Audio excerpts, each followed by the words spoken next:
Hey Aries, what's going on? Aries, thank you guys so much for being here. I really appreciate all of your time and all of your energy. Thank you guys so much. And if you're here for the first time, I welcome you. Aries, this will be your general read for the first half of August of 2019. So this will cover roughly the 1st through the 15th. I do apologize about being just a couple of days late here with these general readings, but nevertheless, we are here and we are definitely going to get the messages out to you. So Aries, sun, moon, rising, this would be your message.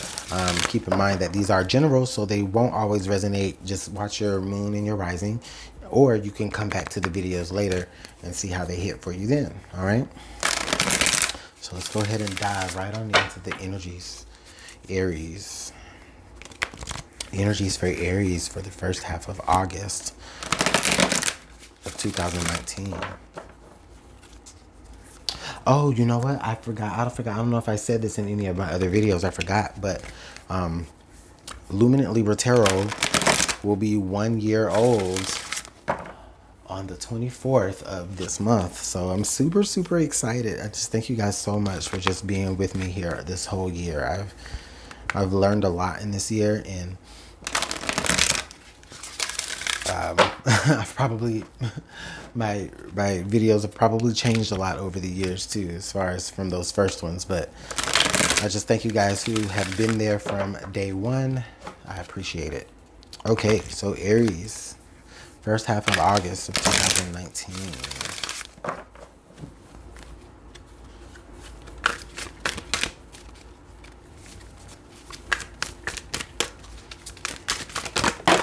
Ooh. You know what? Out of everything that turned over, something is telling me to pay attention to what didn't turn over, Aries. Oh boy. Gemini, I think. Okay. So card number 15, Gemini, I think. So Aries, are you in your head a lot this time? Are you in your head? Are you allowing like scenarios? I feel like you're allowing scenarios to play in your head. You know, Gemini is mutable air energy. So there's a lot of back and forth here. There's a lot of options being weighed out. You may be going back and forth in your mind about something that you should do versus something that you want to do, or a belief that you feel like you should believe versus a belief that, you know, you just really want to believe in. Okay. You may be, Aries, for some of you, you may be having, you may be going back and forth between like what is fantasy and what is reality, is what I'm getting. And for some of you, it's where you're really having a hard time trying to differentiate the two. But for others of you, it may not be that. For others of you, this is just where you know the difference between fantasy and reality, but you play with the balance of it a lot.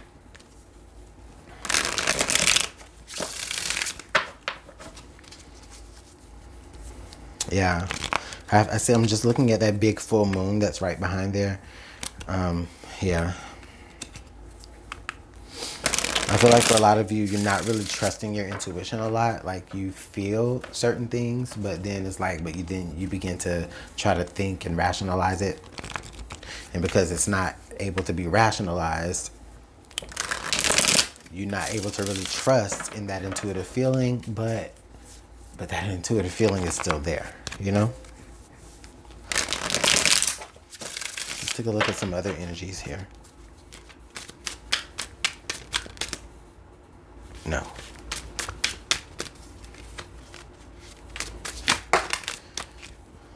All right.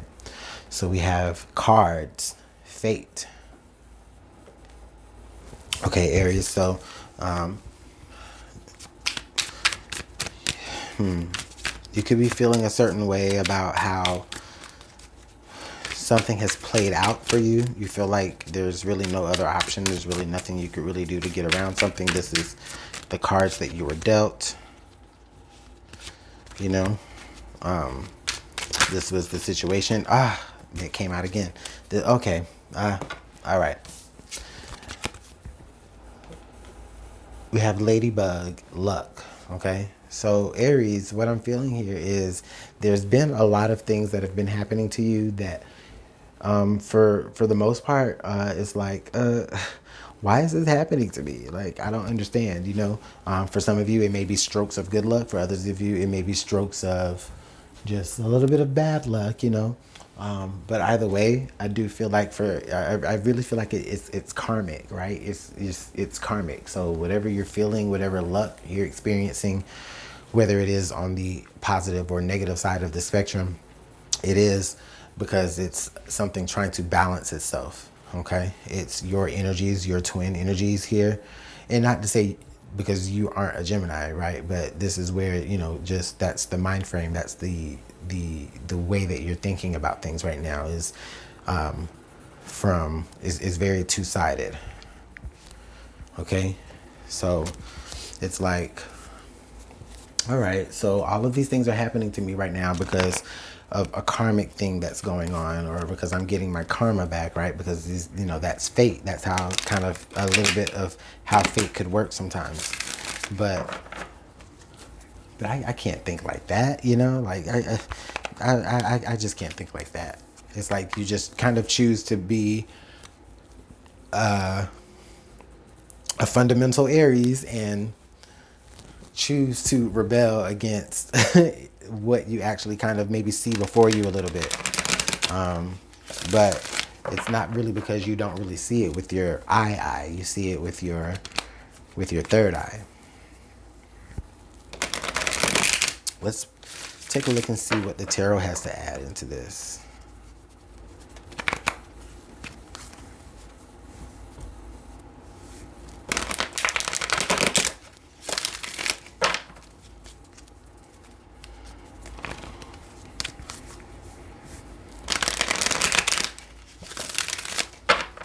One more. Okay, I'm hearing one more. So I'll go one more. All right.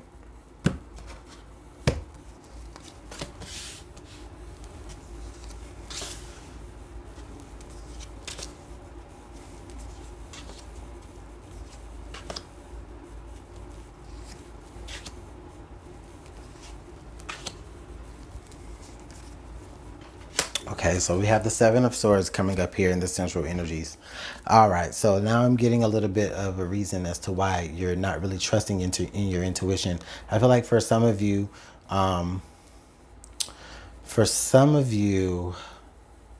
this may be a trigger, right? This may be something like, because even though this is happening in the now, right? I'm feeling like you're looking back at something. You're looking back at what had maybe like already transpired before, either with a certain individual or just in a similar situation.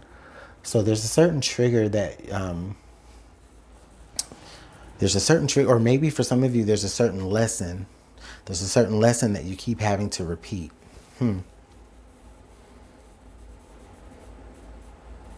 That lesson could be learning how to trust your intuition a little bit more, but we'll see.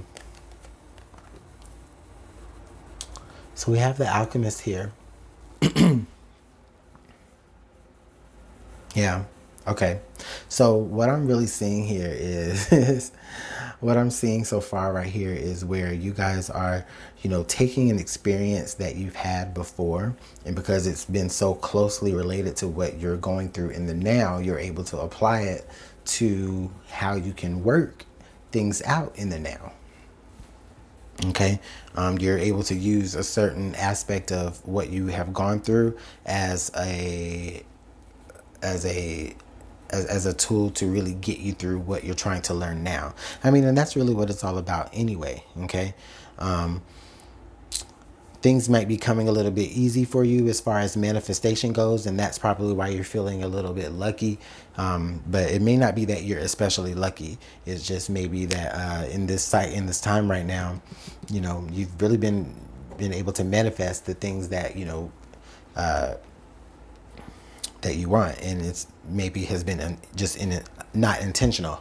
So the Sun card, yeah, so the Sun is there to really shine a light on everything that you have learned and everything that you have experienced. Okay, but it's shining its light on it for a reason.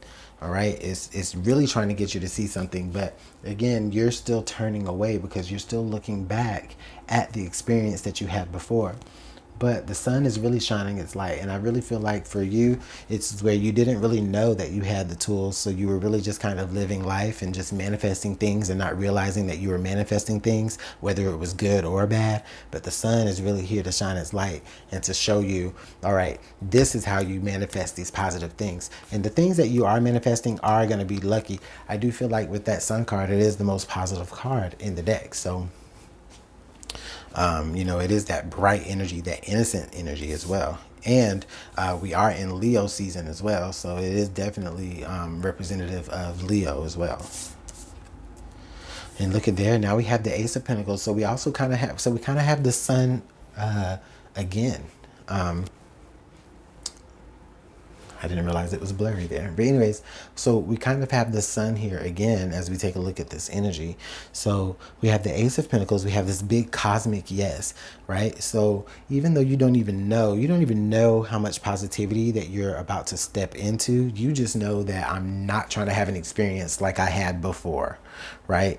I'm not trying to have an experience like I had before, you know.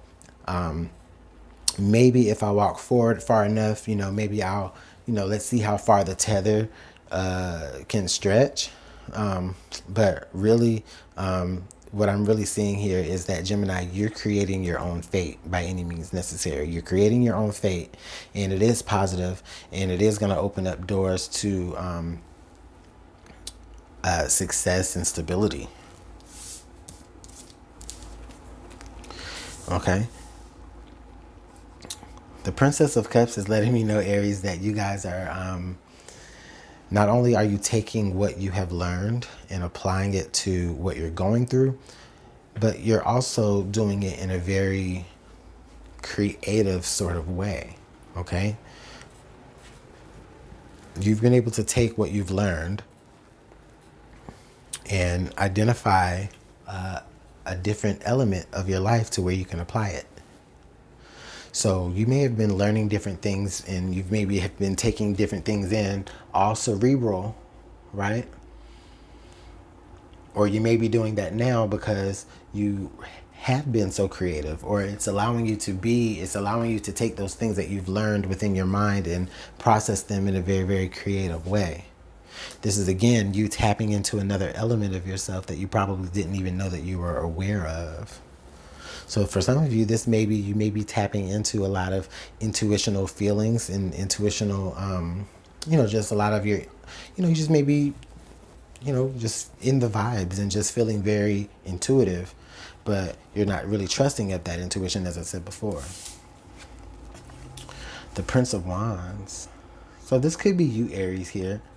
So this could be you, and I really feel like, again, with this Prince of Wands and then the Seven of Swords, they're both in the same direction. There's an aspect of yourself that is looking back on the experiences that you've had, but then there's also an aspect of yourself that is just ready to just drive forward into the new, into the brightness, into the new. It's like under the sun is where you can be the most creative. So a lot of you, Aries, may be spending a lot of time out in the sun. You might be, spending a lot of, you might be going on vacation or whatever. A lot of you also may be experiencing a very high sex drive during this time as well.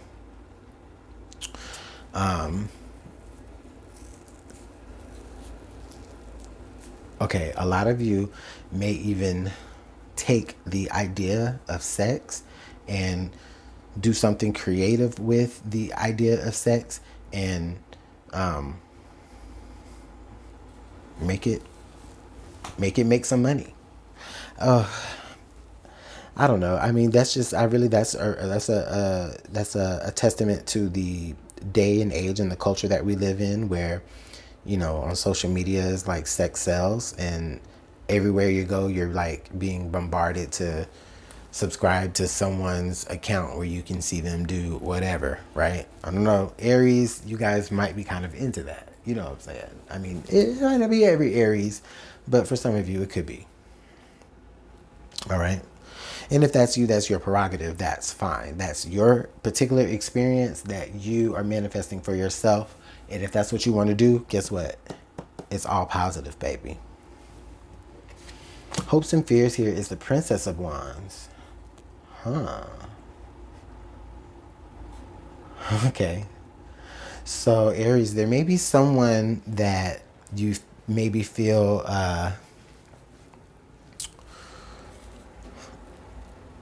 could be a partner with you in this.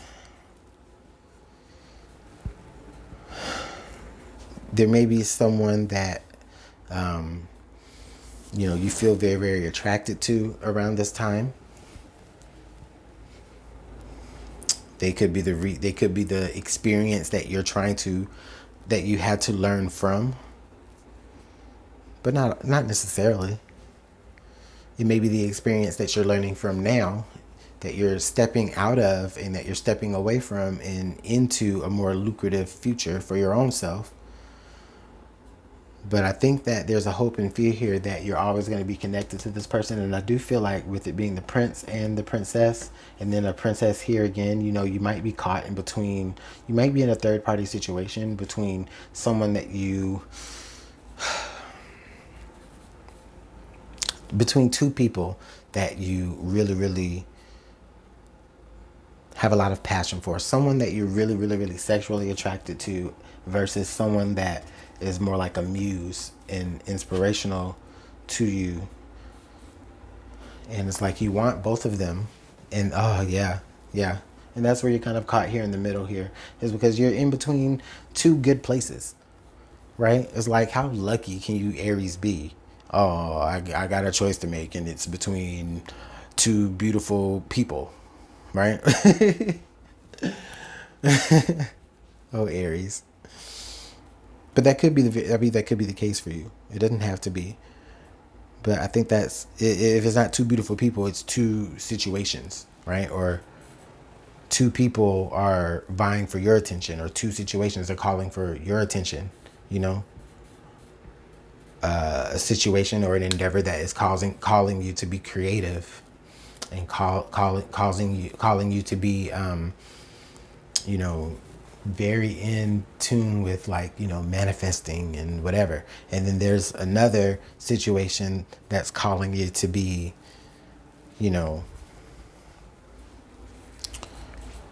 very active and very, progressive as far as how you lead by examples. So yeah, there is a lot to think about. I think in certain ways, this is where fate is kind of in the balance for you here a little bit, because this is kind of where you have a split in fate. And how, again, it could be a lucky situation, right? That you get to choose your fate, It's like, this is you, and then this is like, this is the path you can go, and then this is the path you can go. This path that you can go is definitely going to lead you to a lot of creativity, and it's going to lead you to, that creativity is going to turn into something that is going to be, again, very lucrative for you, or very stable for you. We'll yet to see what this looks like. Okay. This situation is purely desire. This situation is purely sexual. It's purely carnal, right? Where even if it's not sexual, right? It's just where you just desire this situation because you desire it, not because it's going to work out and because that things are going to be great, but this is just something that you really want. It's like, it could be, okay. I see it. It's a temptation. It's a temptation, Aries. This could be a temptation as well. This could be someone that you feel like is on your level, but in reality, you're still dealing with the same element that you dealt before. And that's why that Seven of Swords is there, because it's like, okay, you know what? You dealt with it before. You've had that experience before, but this is a brand new experience. So it might take you a little bit more time to figure that all out during this time frame, because again, this is a very Gemini time for you, Aries, where you're like, it's like one twin wants one thing and one twin wants another, if you're resonating to that Gemini energy. So the card under the deck here is the Three of Swords. Okay, so what I'm seeing here is, yeah, you have already been disappointed by something that you had experienced before. you know that there's a possibility that you could be disappointed with it again, but there's something that you still desire about it, you know. And I really think that, again, it's just all carnal, or it's all sexual, or it's all, you know, just animalistic, where this is more, you know, on the cerebral side of things. This is more on the creative side of things. It can still be animalistic in nature. There's still a lot of desire here. There is still, you know, some attraction here, but the attractions are different. Whereas you are attracted to this person's creativity, or how you are able to create together, being of two different elements to create a new element. Whereas you're stuck in the same element with this person, and then all you're getting is just being stuck in the same place again there with the hangman. So Taurus, those are your messages. I mean, not Taurus, I'm sorry. So sorry, I was looking at a whole nother thing. Aries, this is your messages. So thank you guys so much for again, all of the likes and the shares and the subscribes and the comments. I just really appreciate everything. Thank you guys so much for rocking out with this channel all year. We are almost a year old in a few weeks, so yay, excitement. All right, Aries, I'm gonna go, but you guys have a great day, and I'll see you later on in August. Bye.